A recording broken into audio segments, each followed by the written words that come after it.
What bike are you sitting on right now? I'm sitting on the new Carbon M29er Intense. Sexy bit of gear. Jeff Steber's brainchild.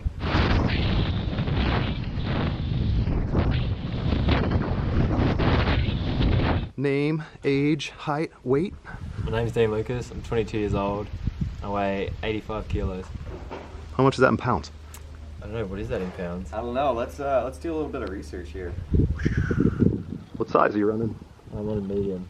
I like it a bit slightly smaller, like Jack and Chuck there are both on larges. I tried a large last year and it was just slightly too big for me. I kind of like a bit of a smaller bike. I think the wheels being the size they are like makes the bike feel a lot bigger, so I like a bit of a smaller frame to kind of make it feel a bit more normal for me. Cool. What spring weights are you running in the fork and the shock? Just air in the front, and I run around 98 psi, and then just a 500 tire spring in the back. Okay. Compression settings in general, how do you run it? I kind of run them in the middle. I kind of just play around depending on the tracks, but yeah, kind of just pretty much in the middle for me. And then the rebound, I kind of like to run it probably a bit slower than most people, like a little bit, kind of just like skim over the bumps a bit more, and not. It kind of packs up a bit, but kind of feel like you carry a bit more speed. Okay. But yeah, and even in the back, I run the back maybe slightly slower than most people would. Just not ridiculous or anything, but kind of just. Then again, like kind of in the middle. Like I feel like if anyone hopped on, they could kind of just be comfortable. Okay. Do you bottom out ever or never? Oh, it depends how I'm feeling on the day. Sometimes I want to huck my meat, sometimes I won't. But most of the time, I don't know, try to be a bit smoother and yeah, not send it off too much stuff. What kind of pressures do you run in your tires? My tires normally around 30 in the back, go like a PSI up or down depending on the track, and then the front anywhere from about 26 to 29, won't go higher than that, but yeah, probably around the 27, 28 most of the time. Got a DHF on the front and DHR in the back. Okay. Are you running tire inserts at all? Yeah, got a FTD in the back, so that tries to protect our MP wheels. Okay. It seems to do a good job. It kind of makes it a bit more cushiony in the back, so I like it. Okay. Bar width and stem length. My stem is 50 mil, and I like to run my bars at 788. 788. Yeah. That particular. Not really that particular, but they come at 808, so we just take them off then. So yeah, I'm not too fussed, but yeah, around probably 780 I'm pretty happy with. Okay.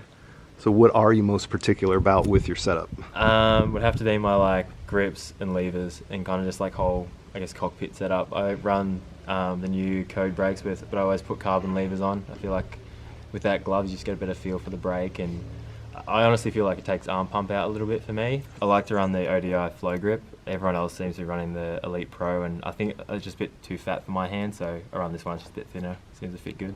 Any special mods? Probably just a few things to quiet it down, like bits of like tape and Velcro and stuff, just to make it a bit silenter, but everything's pretty stock standard, you just go buy it, so yeah, not too fussy. Anything about your riding style that lends to a unique setup? Not really. I think the 29er suits my style a bit. Like I'm not too flashy on the bike. I kind of just do what I do, and I feel like for me the 29er like worked perfectly with my style. Like I wasn't all over the place. I was kind of just like more solid on the bike. So I think yeah, the 29er works great for me. Okay. What do you think the biggest misconception about a 29-inch downhill bike is? You know, at the beginning of last year, people thought, hey, if you're on a 29, you're cheating. But at the end of the day, it's really not the case. It's, you know, it's size specific, it's rider specific. The misconception maybe would be that I don't even know. I don't think there is a misconception. You know, not from my side, anyways. What do the riders ask from you the most in terms of work on the bike, maintenance, things like that? Is there anything Dean wants specifically that? Dean's honestly pretty easy. As long as everything's working as it should, it's good.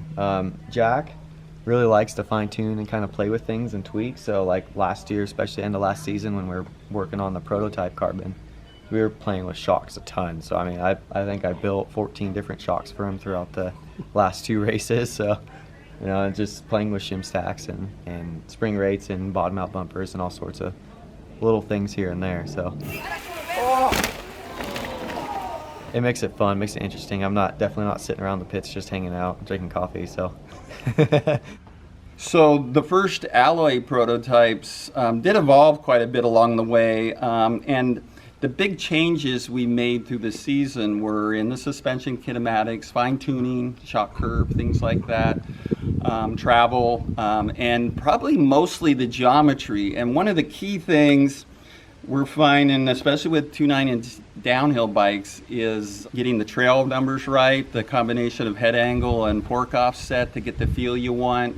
And at the same time, different riders are looking for different things. So there's some fine tuning you can do there between the offset and the head angle on the bike. Once the head angle is established, then it's kind of playing around with fork clamps and things like this to adjust the basic offset on the fork, which controls your trail number or the tire contact patch. We found that's one of the most critical things to make the 2.9 downhill bikes really handle well.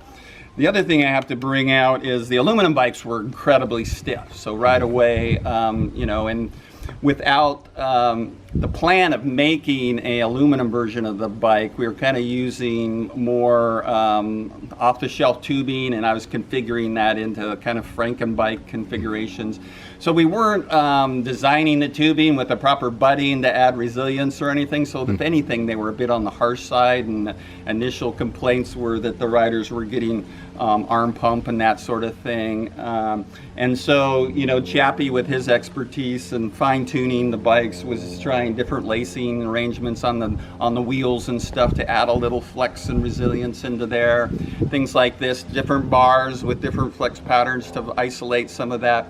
But then switching to the carbon bikes, we're starting off kind of from almost starting over. With carbon, you have an incredible amount of control of how the layout program is, or how you can control flex and vibration damping, things like that, the front and the rear flex of the bike. So it's much, I feel, is much more tunable in that respect. And honestly, through the season, we'll probably continue to refine that. The great thing with these guys is that they were willing to take that risk and work with the team. So, you know, when we say it's my baby, it really was a really collaborative effort with the whole team.